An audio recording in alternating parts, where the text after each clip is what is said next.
Por la señal de la Santa Cruz de nuestros enemigos, líbranos, Señor Dios nuestro. En el nombre del Padre, y del Hijo, y del Espíritu Santo. Amén. Señor mío y Dios mío, creo firmemente que estás aquí, que me ves, que me oyes. Te adoro con profunda reverencia. Te pido perdón de mis pecados y gracia para hacer con fruto este rato de oración.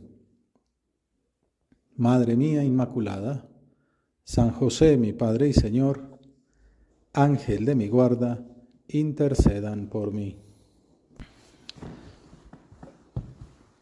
El Evangelio de San Lucas, que contemplamos sus inicios el domingo pasado, comienza así. Puesto que muchos emprendieron la tarea de componer un relato de los hechos que se han cumplido entre nosotros, como nos los transmitieron quienes fueron testigos oculares desde el principio y servidores de la palabra, también yo he resuelto escribírtelos por su orden, ilustre Teófilo, después de investigarlo todo con diligencia desde el principio, para que conozcas la solidez de las enseñanzas que has recibido.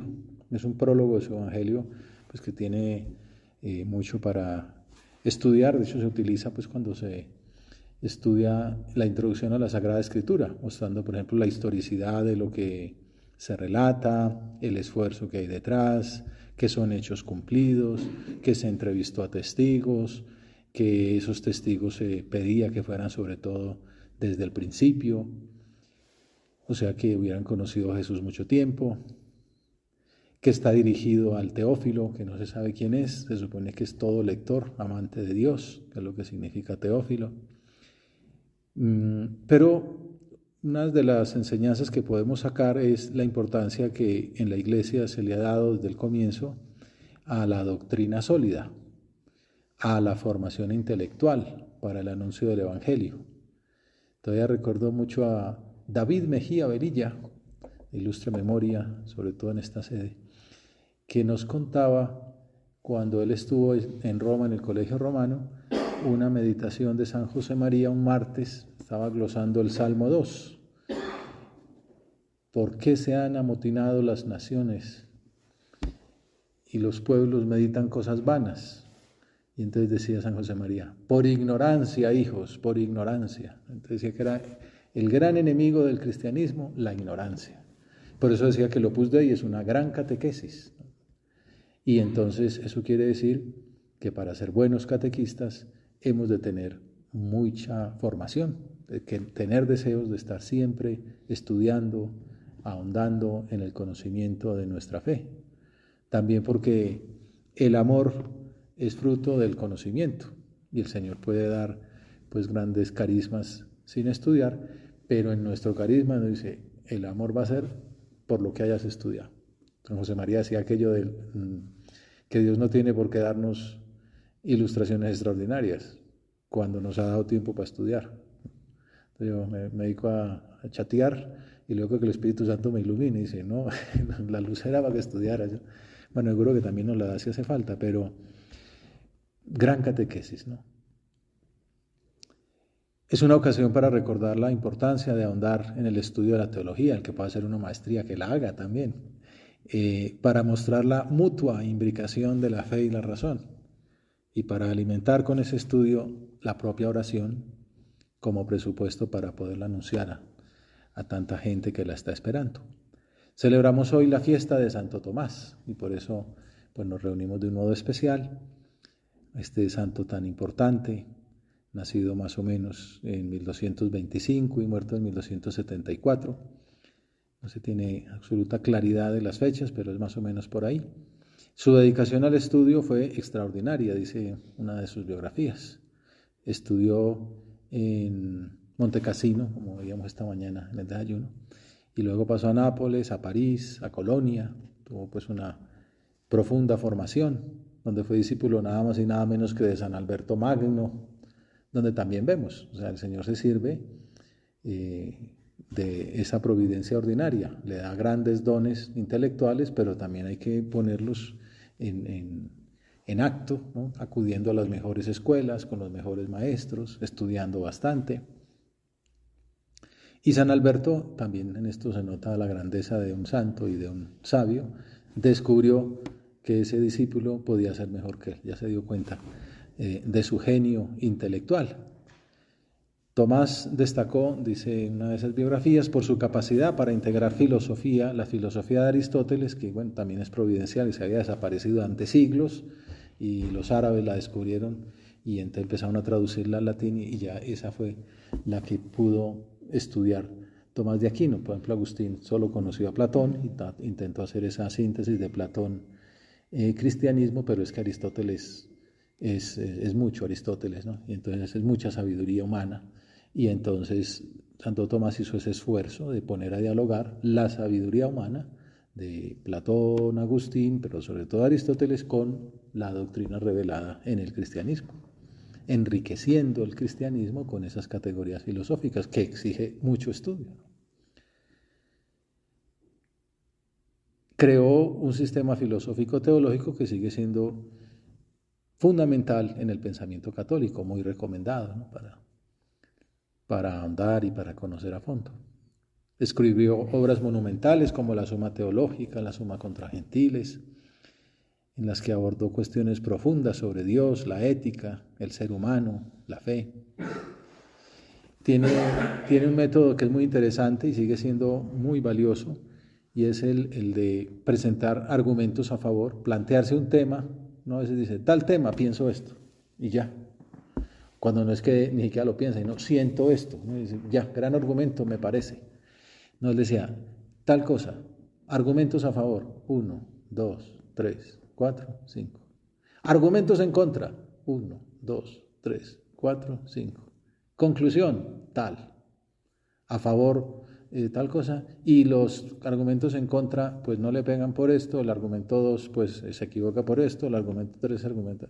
Es ahondar, ¿no? y meditar bien las cosas, ¿no? Que no sea un pronto, sino el fruto de una disquisición, de una buena argumentación.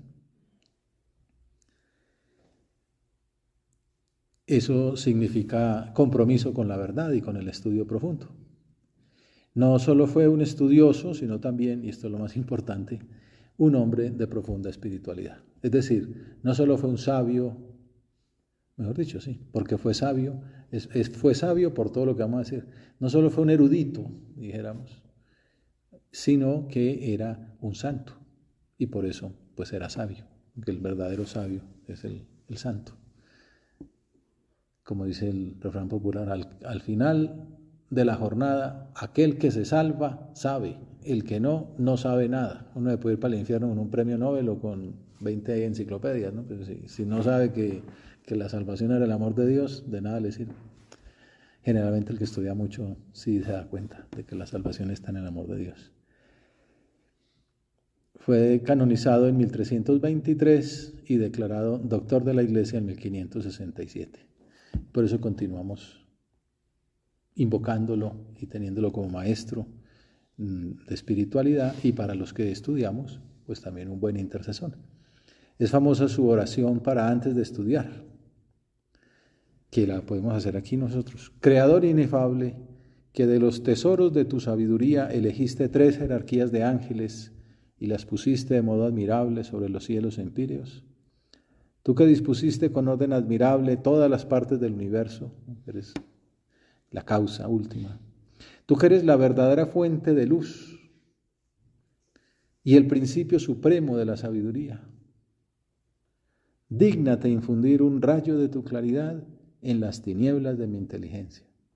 Ahora, todos estos que escriben cosas de productividad, algunos dicen la importancia de como de respirar, como de empezar el estudio, pues como éramos de alguna manera preparados, aislados, que el cerebro esté tranquilo, pues que no haya uno ahí peleado con 5 WhatsApp, con 3 correos electrónicos y empezar a estudiar un tema difícil. Hay que tener paz interior. Pues la mejor manera de tener paz interior, rezar una oración como esta. Tú que eres la verdadera fuente de la luz, el principio supremo de la sabiduría, dígnate infundir un rayo de tu claridad en las tinieblas de mi inteligencia. Ya está uno pidiendo el Espíritu Santo. Ya uno ve venir que si uno empieza a estudiar con esta oración, seguro que sale mucho mejor que mindfulness, ni que nada, ni que deep work, ni nada de esto. Esto es, ¿no? Esto es el más profundo de los trabajos, el que está hecho delante de Dios y con su ayuda. Aleja de mí las dos tinieblas con las que nací, la del pecado y la de la ignorancia. Y luego viene el final de la oración, que es todo un método de estudio. Tú que haces elocuente la lengua de los niños, instruye mi lengua e infunde en mis labios la gracia de tu bendición. Y entonces dice, dame agudeza para entender, capacidad para retener, método y facultad para aprender, sutileza para interpretar y gracia abundante para hablar. Esto da para un curso pues de estudio, pero no es la idea, estamos haciendo oración y se lo pedimos al Señor. Dame acierto al empezar, dirección al progresar y perfección al acabar. Tú que eres Dios y hombre, que vives y reinas por los siglos de los siglos. Amén. Después de esa introducción a su vida, podemos hacer nuestra oración entonces sobre esta norma de siempre, que es para nosotros el estudio, como medio de santificación, que nos sirve para anunciar nuestro apostolado, como decíamos. Si somos grandes catequistas y el Opus Dei es una gran catequesis, pues también tenemos que saber utilizar ese medio, ¿no? Saber transmitir bien, porque uno puede tener un tesoro y no saberlo transmitir, siempre tenemos que mejorar. Comunicar la fe de acuerdo con los tiempos en los que estamos. Por ejemplo, ahora se dice que sin levantar la voz, saberlo hacer con gusto, ¿no? Que es anunciar la alegría del Evangelio, como dice el Papa Francisco. San José María, en el punto 336 de Camino, en medio de una gran agitación política, en plena posguerra, el consejo que daba era, si has de servir a Dios con tu inteligencia, para ti estudiar es una obligación grave. En el momento en que todos decían que había que tomar las banderas y tal, y hacer política, decía, la mejor manera es estudiando, ¿no? La mejor manera de sacar adelante el país, de reconstruirlo, es servir a Dios con la inteligencia. Y para servir a Dios con la inteligencia hay que estudiar, obligación grave. Esta es una buena perspectiva para nuestra vocación, que conviene renovar en este momento de oración, servir a Dios con la inteligencia. Un ideal que no es una simple propuesta entre otras, sino una obligación grave. Y de esa época, pues un poco más adelante, un residente de la residencia Día, Dios y Audacia, cuenta que no era simple teoría, sino que a él mismo le tocó experimentarlo. Un muchacho que fue a vivir a la residencia promovida por la obra y era perezoso. A veces pasa eso en algunos jóvenes. Y gracias a la formación de la obra modificó paulatinamente sus hábitos. Con sencillez recuerda que San José María, y estas ya son palabras de él, hablaba mucho de trabajo y de santificar el trabajo. Eso es lo que a mí me hizo cambiar totalmente. He de reconocer que por entonces yo era bastante vago. Y sin embargo, a través de sus enseñanzas, de su ayuda, me hizo dar la vuelta y me convertí en una persona estudiosa. Después terminó de médico radiólogo. Hablaba mucho de trabajo y de santificar el trabajo. Ahí es donde está nuestra materia prima de nuestra santidad.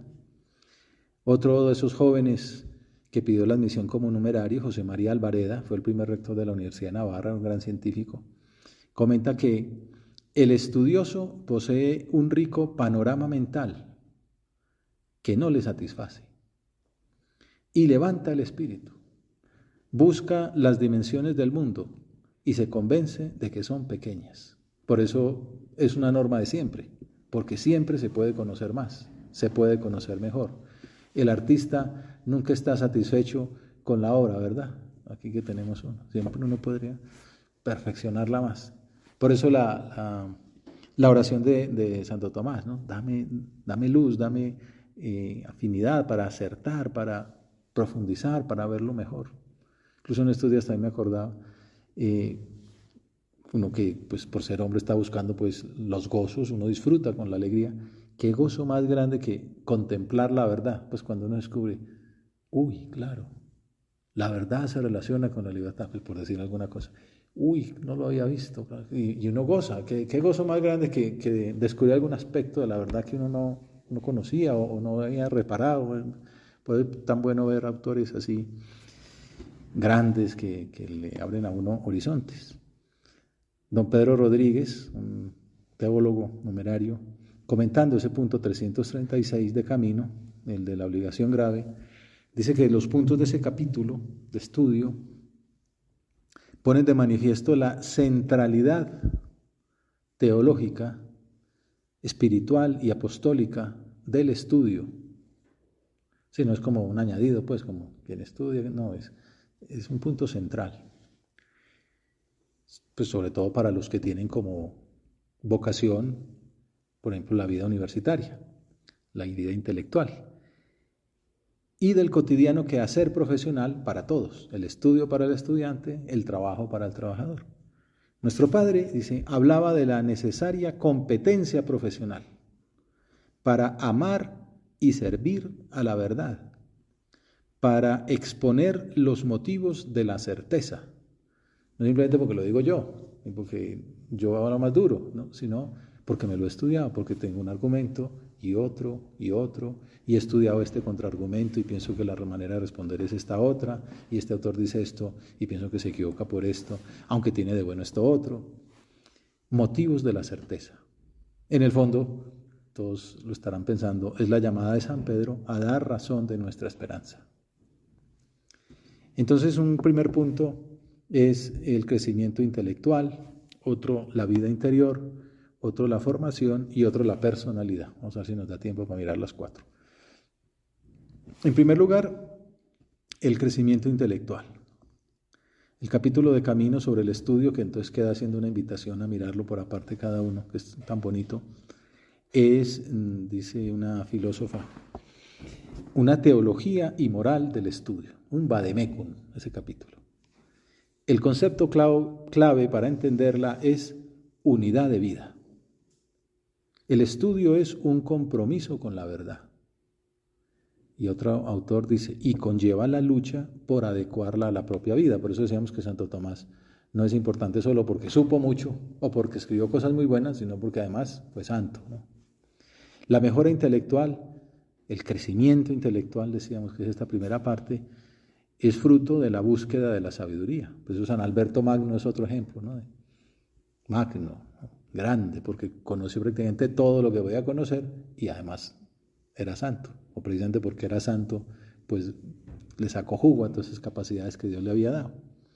Entonces la mejora intelectual es fruto de la búsqueda de la sabiduría que desvela el significado más profundo de la realidad.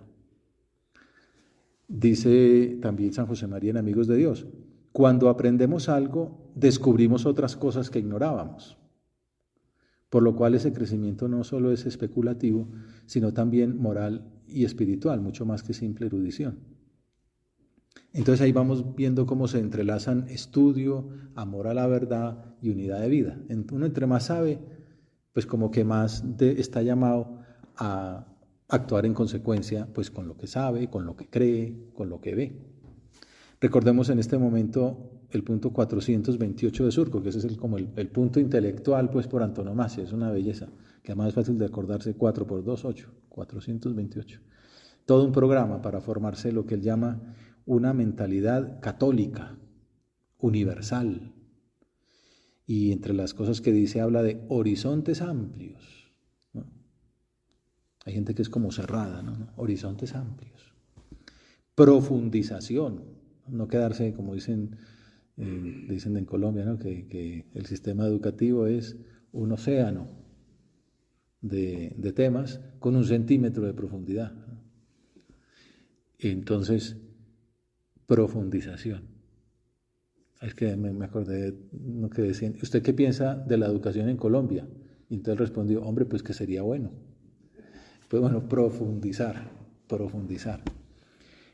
Renovar las doctrinas. Hay gente que es experta repitiendo y está bien, hay que aprenderse cosas y una de las cosas que pedía a Santo Tomás era capacidad de retener y de poder repetir lo que no aprendió. Pero no solo repetir, no, espérate, ¿y esto por qué lo dice? ¿No? ¿Qué significa la resurrección de la carne? ¿Qué es resucitar? ¿Qué es la carne? ¿Cómo se entiende? Bueno, entonces, ¿y qué tal si se dice de esta otra manera? No digo hacer herejía, no, sacarle jugo a lo que hay, meterlo con lo que dicen otros, bueno, renovar las doctrinas.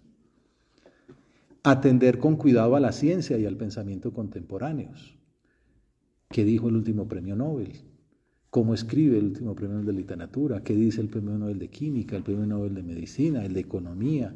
Pues al menos saber por dónde van los tiros. Y entonces también esto en unidad de vida, ¿qué le dice a la fe cómo lo ilumina? Ese conocimiento cómo ilumina la fe. O simplemente, pues como somos humanos y estamos en el mundo, pues cómo lo incorporamos a lo que hacemos. Podemos pensar cuál es el tema de nuestras conversaciones. Obviamente hay que estar en el mundo y saber sobre pues, las discusiones del salario mínimo, las tablas de posiciones de uno o dos deportes, pues quién es el campeón vigente de un campeonato y del otro, ¿no? Pero si aprovechamos el tiempo estudiando, lo normal también será mencionar con frecuencia esos aspectos profundos de la realidad que estudiamos nosotros y los que conviven con nosotros. De esa manera se eleva el nivel intelectual de la casa en que vivimos. Oye, tal, háblanos de Schopenhauer, oye, háblanos de Vivaldi, oye, háblanos de tal economista. Y entonces pues ahí entre todos vamos enriqueciéndonos, ¿no? Aprender los unos de los otros, perfilar mejor nuestras opiniones y cuidar ese atractivo sapiencial que debe caracterizar nuestra vida cristiana en nuestros centros. Hablando así algunas veces con algunos de los mayores, pues acordábamos personas como Father Nacho, ¿no? Una sabiduría de música, de literatura, de filosofía, de teología. Ya de David Mejía Velilla, pues que era sabio por antonomasia, el mismo Octavio Arismendi. Bueno, ahora ese legado depende de nosotros.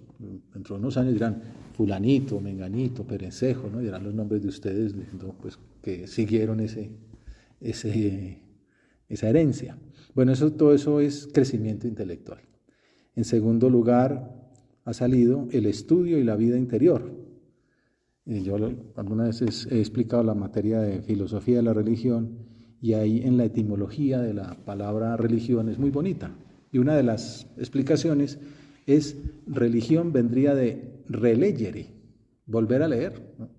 Desde Cicerón, que decía, a los que examinan con cuidado todo cuanto se refiere al culto de los dioses y por así decir, lo releen, se les llama religiosos, del verbo releer. O sea, religioso no es el que canta mucho y tal, el que lee mucho, ¿no? Y ahonda en las verdades que cree. Dice Cicerón, pues no es un padre de la iglesia el que lo dice. Santo Tomás, nuestro amigo que estamos celebrando su fiesta, retoma esa definición y dice, el hombre religioso es aquel que repasa, y por así decir, relee. Retractat et tanquam relegvit. Todo lo concerniente al culto divino. Claro, qué mejor tema para estudiar que la escritura, el dogma.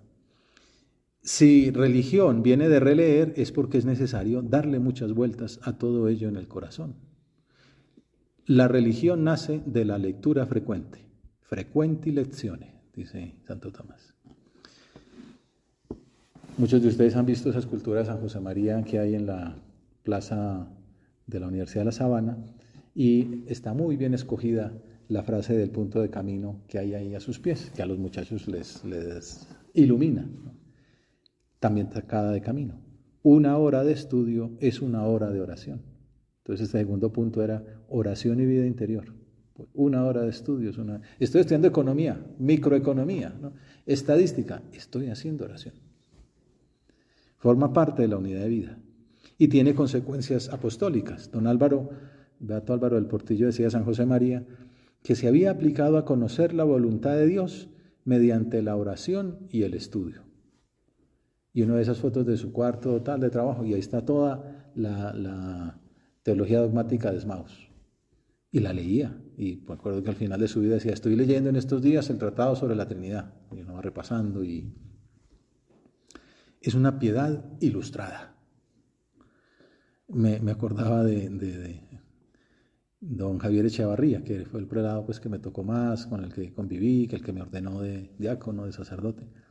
Y una vez en Aralar, ahí en Pamplona, pues estuve ahí una semana y me acuerdo, todavía lo tengo en la cabeza, iba ahí con su librito de la Ciudad Nueva, esos naranjaditos de los padres, el Tratado del Espíritu Santo de San Basilio, repasando ese texto, ¿no? En Torre Ciudad, después, cuando nos iba a ordenar de diáconos, iba con un folletico ahí rojo de un documento de Juan Pablo II sobre los lugares santos, seguramente aplicándolo a ese santuario. Pero bueno, estudiando lo que dice el Papa, estudiando lo que dice un padre de la Iglesia. Tercero, crecimiento intelectual, estudio de vida interior, estudio y formación profesional y cultural, apostolado profesional. También en camino dice, solo te preocupas de edificar tu cultura y es preciso edificar tu alma. Así trabajarás como debes por Cristo.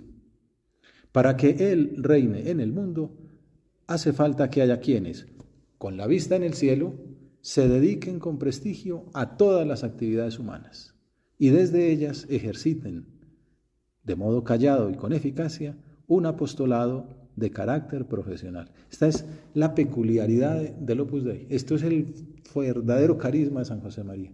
No es que el cura es el gran científico, puede ser que lo sea, ¿no? Y está muy bien. No, pero es que tú pones a Cristo en la cumbre de tu actividad humana, que puede ser manejar una buceta. El que mejor maneja la buceta, porque si es un tipo, un buen cristiano, entonces sabe de mecánica, se sabe mucho de todas las señales, es el mejor conductor. Y si eres astrofísico, pues eres el mejor astrofísico y que publica Q1 cada 8 días, bueno, que puede pues en los últimos journals y es profesor en las mejores universidades, procura poner a Cristo en lo más alto de esa actividad concreta, un apostolado de carácter profesional. Ruibal afirma que el esfuerzo por aprender y capacitarse es una pieza clave en el edificio de la santidad. Ahí leía en estos días en un retiro el testimonio de un agregado mexicano, profesor universitario, y es eso, pues cómo daba las clases, cómo se esforzaba por ser mejor, por que los alumnos entendieran. El camino de la santidad fue lo bien que estudiaba. ¿Cuánto impresiona a la gente que estudiamos teología, por ejemplo, o en vacaciones, en el curso anual, pero al tiempo lo esperan, que valga la pena echarse un viaje de 1 hora hasta el centro a recibir un círculo, porque lo que se les va a dar es producto de altura. Esto es un fruto de alguien que se lo estudió y que se le nota y que tiene alguna cosa novedosa y que da